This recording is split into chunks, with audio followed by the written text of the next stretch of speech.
I'm Polly Bath, and I travel throughout the country helping schools to manage and change difficult behavior that interrupts instruction. Today, I'm going to answer one of your questions. I teach a program for kids who have significant social emotional challenges, and they use foul language frequently. But if I used the standard approach with them, I'd have them in detention for swearing every day. How do I handle this? First of all, thank you for going the extra mile and working with our children who need a lot more help at that tier 2 or tier 3 level. But here's really what you're looking for. You're absolutely right. You're going to be in detention every single night if you were to be traditionally responding or reacting to swearing.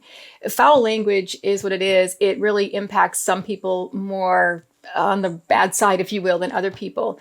The kids that you have coming into your program is kind of a given. Does it make it okay? No. But here's what you're looking for. When kids are in a program designed to help them with some of those struggles that you're doing or working with these kids, it's a trusting place for them.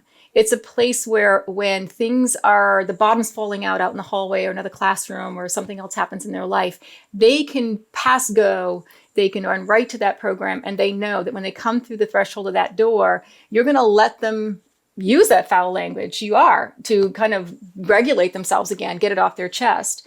And then as they come down, you're there, and you're not even going to go after the foul language. You're not going to say, hey, you know what, I'll talk to you when you can use some better words, because that's not what they need right now. You're going to say, okay, I'm here. Thanks for showing up. Glad you made it here. Hopefully you made it here before those words flew out of your mouth, because the ultimate goal or vision for you in this program is for those kids to get to a point where the language doesn't fly out before they get there or in another location. So that's the first thing you want. So when they get through the door, they're in a safe spot. And remember, you're running a tier 2 or tier 3 program. So that's kind of your tier 1. So that's expected.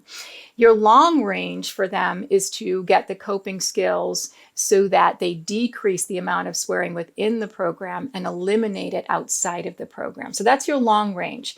You're not going to get there if you start the standard punishment for swearing within the program. So don't lose that trust with them, because that's why you're there and that's what they need right now. So you're okay.